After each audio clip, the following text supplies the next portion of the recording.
नमस्कार दोस्तों, स्वागत है आपका मेरे ब्लॉग में। और इस ब्लॉग को पूरा देखिएगा और अंत में माधव के रूप में कान्हा का दर्शन जरूर कीजिएगा और अपनी प्रतिक्रिया दीजिएगा। धन्यवाद। ये शायद आपको दिख नहीं रहा होगा, एक ये है, एक ये है, इन दोनों गट्ठरों में, और एक उधर है। पूरे गेहूँ डालना है।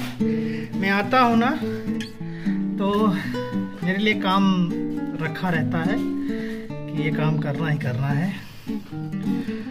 तो फिर घर का काम है, कौन ही करेगा। हाँ, ये मीठा वाला मैंगो है, खाओगी?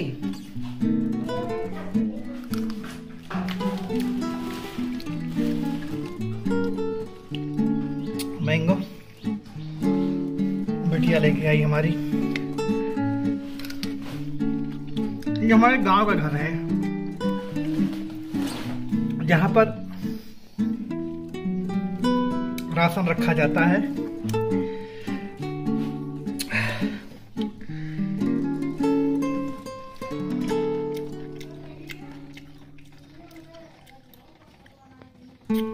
आनंद आ गया। चलिए अभी थोड़ा सा काम निपटा ले, फिर रख ले। ये बहुत सारे गेहूं को ड्रम में रखना। गेहूं खेत तक तो आ गया, खेत तक तो मैं लेके आया ही था।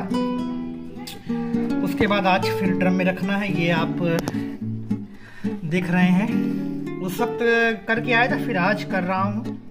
तो जब भी अवकाश आता हूँ तो इस प्रकार के कार्य मुझे अपने घर के देखने होते हैं। ये दिनचर्या है। राजा बाबू कहीं और, यहाँ तो किसान का बेटा ही हूँ, तो किसानी तो करनी ही है। खेत का काम, घर का काम सब करना ही है। चलिए, बहुत बहुत धन्यवाद। देख रहे हैं आप ये ब्लॉग। मिलते हैं काम निपटाने के बाद। धन्यवाद।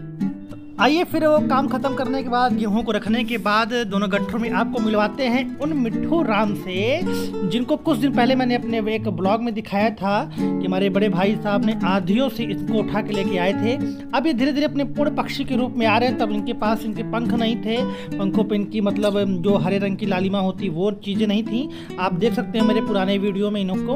और अब ये धीरे धीरे अपने पूर्ण रूप में आ रहे हैं, क्योंकि इन्होंने कहा कि चले जो आधी हो तिनका बिखर जाए आशियां, गम नहीं है जो तोड़ दे मेरे हौसले को, अभी वो तूफान उठा नहीं है जिंदगी कितनी खूबसूरत जिन्हें अभी ये पता नहीं है।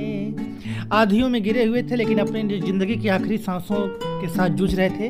तभी उनको जीवन देने के लिए हमारे भाई साहब मिले, और हमारे भाई साहब के सुपुत्र रजत बाबू मिले और इनको लेके आया। उनको नया जीवन प्रदान किया गया। अब ये सुखी स्वस्थ जीवन जी रहे हैं यहाँ पर। और फिर उसके बाद क्योंकि हमें फटाफट निकलना था अपने ससुराल के लिए, इसलिए जल्दी जल्दी सारे काम को निपटाने के लिए ये हमने 40 किलो के लगभग ही गेहूँ था, इसको उठा के हम भी ले जा रहे हैं अपने उस मार्केट वाले घर पे, जिससे ये काम भी ख़त्म हो जाए।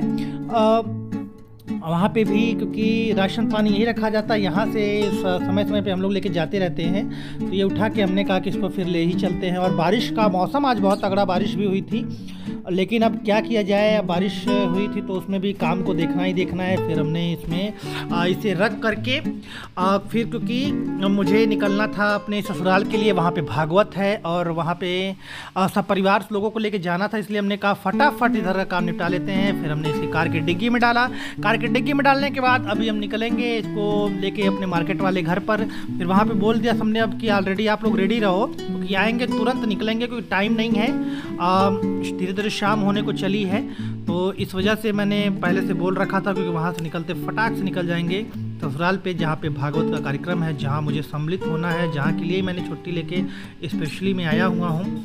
फिर ये निकल पड़ते हैं हम लोग अपने मार्केट वाले घर के लिए, जहाँ पे हमारी माता जी, हमारी सुपुत्री और हमारे भतीजे रजत जी हैं भी हैं, और मैं भी हूँ। आप मुझे देख रहे हैं। और ये हम रेडी हो गए हैं अपने ससुराल जाने के लिए। तो प्यारे दोस्तों, मुझे बताइएगा कैसा लग रहा हूँ। ये हमारे छोटे सुपुत्र, नवजात सुपुत्र जो 1 माह के हो चुके हैं, ये हमारे गोद में सामान वामान सब रेडी, मैंने बोला था रेडी रखना, सब कुछ सामान रेडी रखना, क्योंकि रुकेंगे नहीं ज़्यादा देर, तुरंत निकलेंगे। वहाँ से भी फ़ोन आ रहा था कब आओगे कब आओगे। फिर ये हम पहुँच गए अपने ससुराल वाले घर पे, जहाँ पर ये हमारे ससुराल है, और यहाँ के आतिथ्य का भी लाभ उठाने के लिए पहुँच गए। यहाँ पे भागवत कथा का ये यहाँ पर देखिए, यहीं पे भागवत कथा चल रही है। और फिर शाम को हम रेडी हो गए। श्री कृष्ण भगवान के जन्मोत्सव का दिन था आज। यहाँ पर हमारे सुपुत्र भगवान के रूप में इन्हें सजाया गया है। ये इनके बड़े भाई बलराम के रूप में इन्हें सजाया गया है, अविरल बाबू को। और ये माधव हमारे सुपुत्र, जिन्हें भगवान के रूप में सजाया गया। अपने ताज को कहीं गिरा दिए हैं भाई, ताज को कहीं पे इन्होंने गिरा दिया है। अरे जन्म लिए भगवान हो, आज बाधे बधैया, जन्म लिए भगवान हो, आज बाजे बधैया। और तमाम गीत को साथ ही हमारी भतीजी डॉक्टर प्रियंका दुबे, अविरल इन्हीं के सुपुत्र हैं। और ये जो है इनके बलराम के रूप में, इनके बड़े भाई के रूप में इन्हें सजाया गया था। और ये हमारी श्रीमती जी, और ये दोनों लोग, और ये बहुत सारे लोग आए थे जन्मोत्सव के अवसर पे। अभी तो बहुत सारे लोग इधर उधर भी बैठे हुए हैं जन्मोत्सव के अवसर। भगवान गांव का यही गांव की खूबसूरती है कि कोई भी कार्यक्रम होता है सभी लोग आ जाते हैं। अरे श्री भागवत भगवान जी की आरती, पापियों को पाप से है तारती। ये भागवत भगवान जी की आरती, पापियों को पाप से है तारती। और अविरल बलराम के रूप में अपने छोटे भाई कान्हा को निहारते हुए, कान्हा ओ कान्हा, कान्हा भी देख रहे हैं कि ये कौन, ये मेरे तो ये तुम दाऊ हैं क्या? दाऊ है ये। और बड़ा प्यारा दोनों का लग रही थी जोड़ी। और हमारे सुपुत्र जी ये सोते जगते, आधा सोते आधा जगते, आज के दिन तो कभी बहुत कम सो रहे थे। और बहुत अच्छी बहुत बड़ा भाव विह्वल कर रहे थे दोनों लोग। अरे ये देखिए, इनको पिला रहे हैं, बाबू पी लो पी लो। छोटे हैं लेकिन पता है कि हाँ इसे बच्चे, छोटे बच्चे पीते हैं, क्योंकि ये भी अभी तक जितने भी बड़े हुए हैं, साल 1.5 साल के, निप्पुल के दूध पी के बड़े हुए हैं। आहो नहीं पिलाना भैया, उसका मन नहीं कर रहा है, छोड़ दो लाला। और हमारे सुपुत्र ये नाराज हैं क्योंकि इनको लोगों ने प्रॉमिस किया था कि आपको राधा का ड्रेस दिलवा के राधा बनवाएंगे। ड्रेस इनका आया भी था, लेकिन पता नहीं कहाँ थी, किसी ने पहनाया नहीं, इसलिए नाराज हैं। इसलिए कान का कुंडल और ये हाथ की बांसुरी दोनों इन्होंने ले रखी है।